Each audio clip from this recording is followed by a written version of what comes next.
Good evening, I'm 14 First Alert meteorologist Arden Gregory, and this is a live look at the Owensboro riverfront. We do have some clouds kind of limiting our view of the beautiful sunset there tonight. Moving forward with the rest of our night, we will see our temperatures fall back into the low to mid 70s, and we could maybe get a little patchy fog late.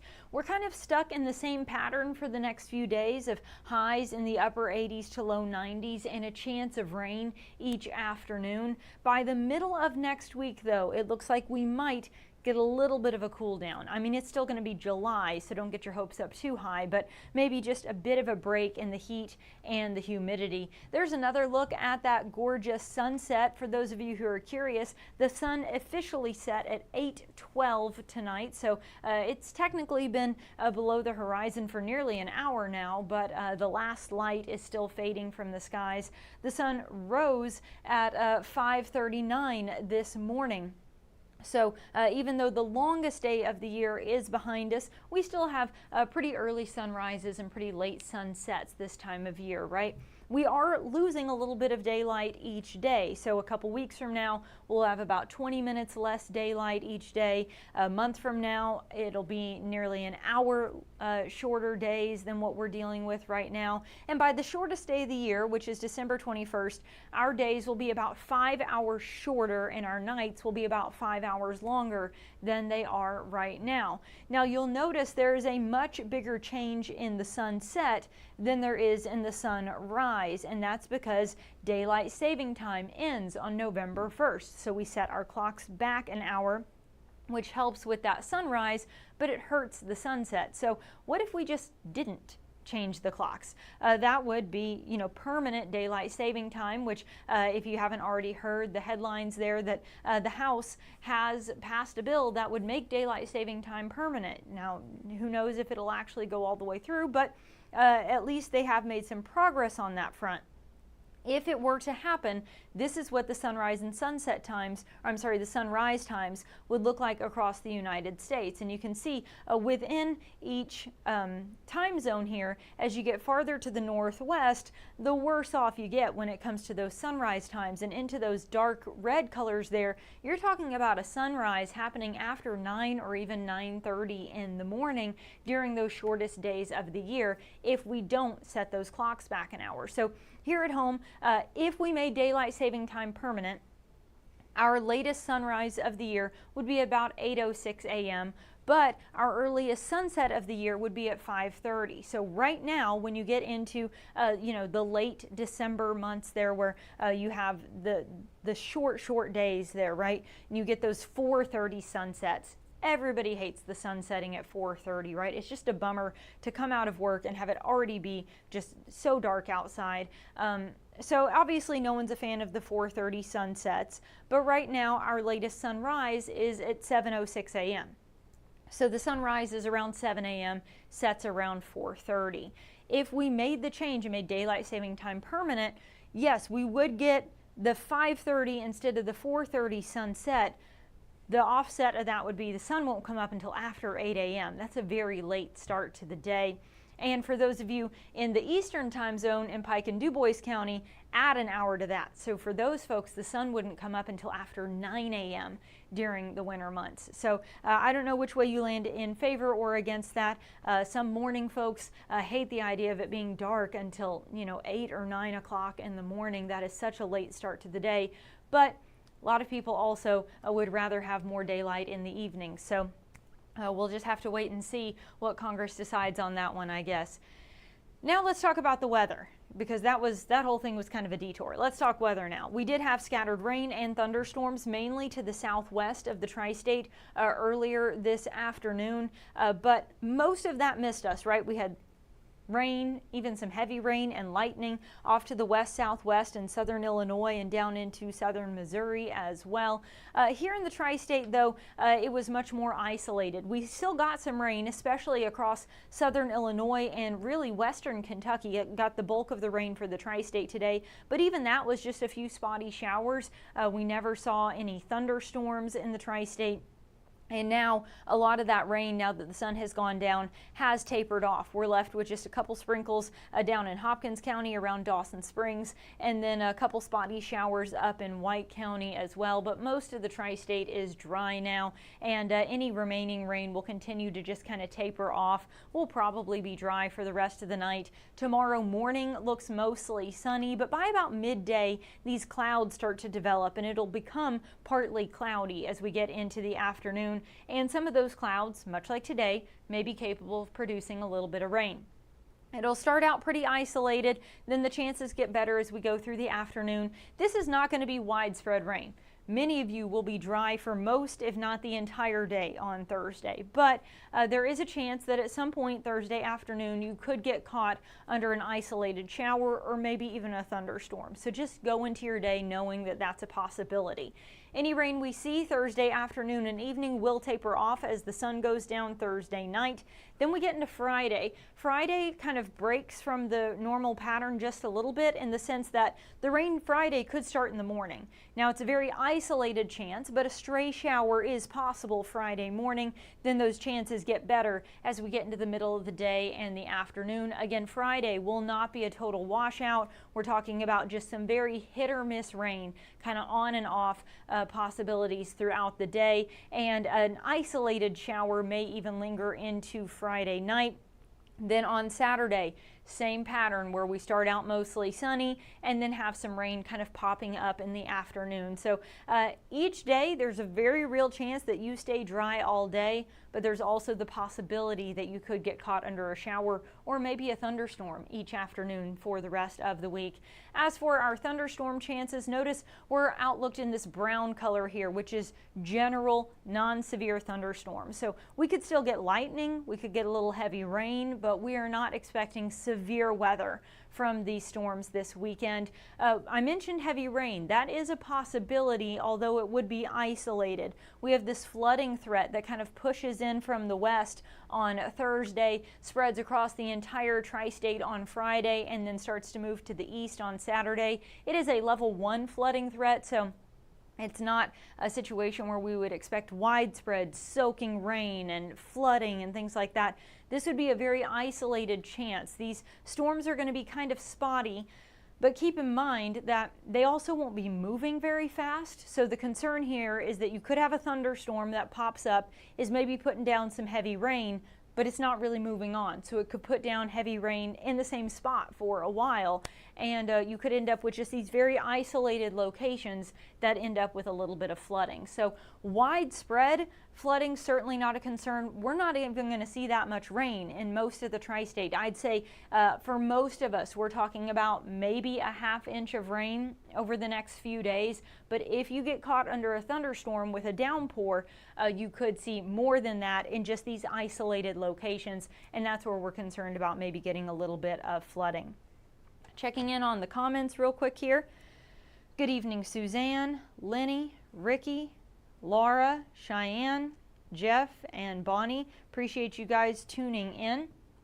I do want to mention temperatures real quick. Man, it was steamy out there this afternoon. We made it to 90 again in Evansville today, but now that the sun has set, those temperatures are starting to fall into the upper 70s to low to mid 80s, just kind of depending on your location. It's 83 degrees right now in Evansville. I think we'll probably fall another 10 degrees by the end of the night tonight, so we'll bottom out somewhere in the low to mid 70s by early tomorrow morning, and we may see a little bit of patchy fog late tonight into early tomorrow morning, although I don't think it'll be a widespread problem. Then Thursday starts out mostly sunny, becomes partly cloudy in the afternoon, and the afternoon is also where we see that chance for some scattered showers and maybe even a thunderstorm. But if anything, that rain might help cool you off a bit, because when it's not raining, it's going to be another hot one out there with highs up around 90 again Thursday afternoon. And when you factor in the humidity, the heat index is going to climb into the upper 90s to maybe even low triple digits. The heat index will be peaking kind of right around 100 degrees, not just tomorrow, but on into the weekend as well. That's not dangerously hot, but it is uncomfortably hot. It's going to have that very sticky, steamy summertime feeling to it. That is for sure. So basically, the next 3 days, hot, humid, partly cloudy, isolated to scattered chance of rain, mainly during the afternoon. As we get into Sunday and Monday, I think we see a very slight decrease in the humidity. It won't be much, but just a little bit of a dip in the humidity, and with that, a slightly lesser chance of rain. A stray shower or storm may still pop up in the afternoon, but Sunday and Monday look a little bit drier than the end of this week. Tuesday, still not a major chance of rain, but I will say Tuesday we're expecting a cold front to pass through the tri-state. It's still going to be very hot during the day on Tuesday, but sometime late Tuesday, again, this is a whole week away, so give me some grace on the timing here, but sometime late Tuesday, it seems, we may have a cold front that passes through. I don't think it's going to bring us much in the way of rain or thunderstorms, but it will signal a shift in our wind direction. And so then by Wednesday, I mean, it's still going to be warm. We're talking mid to maybe upper 80s, but we're going to see a dip in the heat and in the humidity. So instead of low 90s feeling like 100, it's going to be more like mid to upper 80s. Maybe it feels like 90, right? So that is an improvement. It won't have that same really steamy, sticky feeling to it. Speaking of heat, let's go back a little bit. Let's put this on rewind. I want to talk about this day in weather history in 1936, because this is a big one. There was a major heat wave on this day in 1936 across the tri-state. In 1936, 8 of the past 9 days had been record-setting high temperatures. Those temperatures, and again, this is not the heat index, this is not the feels like, this is the actual temperature, ranged from 103 to 108 for the highs the past few days. If you also include record warm lows, then between July 6th and the 15th, which is today, there were 14 record temperatures set during this heat wave in 1936. July 1936 also still stands as the warmest July on record. The average temperature, so highs and lows combined, the average temperature was 85.1 degrees. That is incredibly warm. And that many days with actual temperatures in the triple digits is extremely rare in the tri-state. If we look at 100-degree days, the last time we hit 100 was August 29th of 2024, and then we hit 100 again in July of 2023. Prior to that, we had hit it one other time in July of 2022, in the days following Independence Day, 5th and the 6th. Both hit 100 degrees. So we have done it, just like once a year, we maybe get to 100 degrees. It's pretty rare. It's not something that happens frequently. Since 1897, so we're looking at 128 years here, 46 years have had at least one 100-degree day. So, I just showed you 2024, 23, 22, we hit 100 once, maybe twice. Then there are some years that we don't hit it at all. So looking at the past 128 years, only on 46 of those have we hit 100, but keep in mind, we just saw a whole stretch of those in 1936, right? So the earliest we have of us hitting 100 degrees was in June back in 1933. The latest into the year we ever hit 100 degrees was into mid-September, and that was in 1939. On average, if we were going to get to 100, it usually happens between July 20th and August 6th. But again, there are years that it doesn't happen at all. We have had 173 days where we hit 100 degrees since we started keeping those records in 1897. But really, to get to 100, you pretty much have to have low humidity. We talked about that the other day. You have to have light winds, and you have to have full sunshine. We have got to be just baking under the sun with low humidity, low winds to really be able to build that heat dome to get to 100 degrees. It's just hard to do in this part of the country. Looking at 100-degree days by the decade, I do want to point out that the 1930s really stand out, right? There were 56 days during the 1930s where we hit 100 degrees, and several of those were in the heat wave we were talking about just now that was kind of coming to an end on this day in 1936. 1936 does stand as the record for most 100-degree days. We had 22 22 days in 1936 that we hit 100, and then 17 in 1930. You'll notice the 30s really standing out here, and anyone who knows their history, it's probably pinging a little something in your brain about the Dust Bowl. Right? We have to have low humidity to get to 100 degrees. When it's really, really humid, which oftentimes around here, our heat is a humid heat, it is just really hard to push humid air that warm. You kind of have to have a dry air to really get it that hot. That's why they hit 100 degrees, all summer long in the desert, where places like Nevada, Arizona, they hit 100 degrees all the time, all summer long, because they're in the desert and it's that dry heat. We don't have that dry heat. So our heat index frequently hits 100, but the actual temperature very rarely.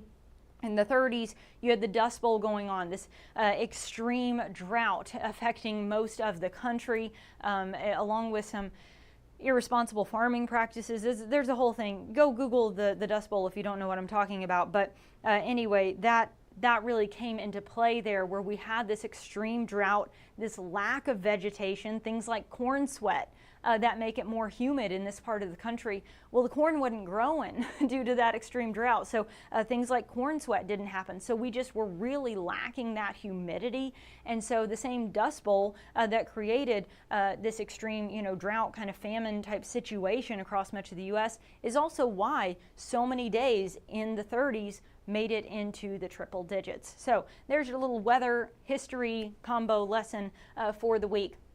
By comparison, this July really doesn't seem too bad, does it? We had a little heat wave at the beginning of the month, but after looking at 1936, that doesn't seem impressive at all, does it? We had several days in the 90s there with those triple-digit heat index values leading up to 4th of July weekend. Then we got a little rain over Independence Day weekend that helped break that heat wave. We have been back in the 90s the past 2 days, though. Yesterday we got to 90. Today we got to 91. I think we'll see a few more 90s in the coming days.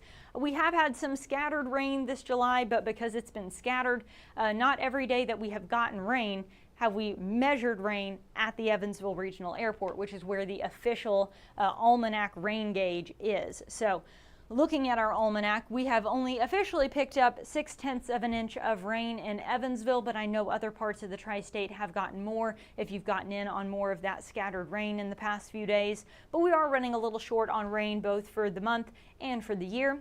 Our average temperature is also running just slightly warmer than normal, but a lot of that has to do with the heat wave that we started the month with. Looking at drought conditions across the country, we are still dealing with a lot of drought across places like the Carolinas and out into the Rockies and into the Four Corners region. A lot of those areas still really struggling with drought, and especially out west dealing with a lot of wildfires as a result of that, some water shortage concerns, things like that.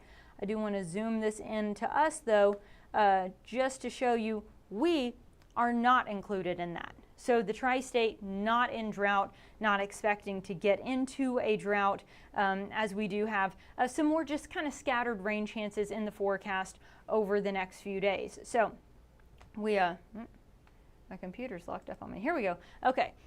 So the next 7 days, temperatures kind of hovering right around normal for this time of year. Upper 80s to right around 90 would be our normal highs for mid-July, and that's exactly what we have in the forecast. Our lows will be running maybe just a few degrees warmer than normal though. Typically our lows would dip into the upper 60s to right around 70. We'll be sitting in the low to mid 70s most nights through the rest of this week. We do have those very isolated to scattered rain chances, as I mentioned, and then that cold front expected to move through on Tuesday. Again, it's not going to pack much of a punch, just a very isolated chance of rain, but it does cool us down a bit, gets those lows back into the 60s, highs into the mid 80s by the middle of next week. The extended outlook for the end of next week does show that wetter weather pushes off to the east and the hotter weather pushes down to our south. So in general, it looks like we may see slightly more comfortable weather taking over as we get into the middle and end of next week. It'll be a little less humid and a little cooler too, not quite as hot. So just something to look forward to there. And Zach Seats asking about severe thunderstorms. I mentioned this at the beginning of the show, but we are not expecting severe weather. You could certainly get a few rumbles of thunder, a pocket of heavy rain, maybe something you certainly don't want to be caught outside in, especially if there's lightning. But we're not expecting severe weather with these thunderstorms here over the next few days. All right, I'm not seeing any other questions, so I'm going to go ahead and wrap this up. I'll have an updated look at your forecast on 14 News tonight at 10, and Robinson Miles is hard at work putting together your news headlines for the night as well. So if you're still awake here in about 40 minutes, I hope you'll join us for 14 News at 10. Otherwise, have a good night.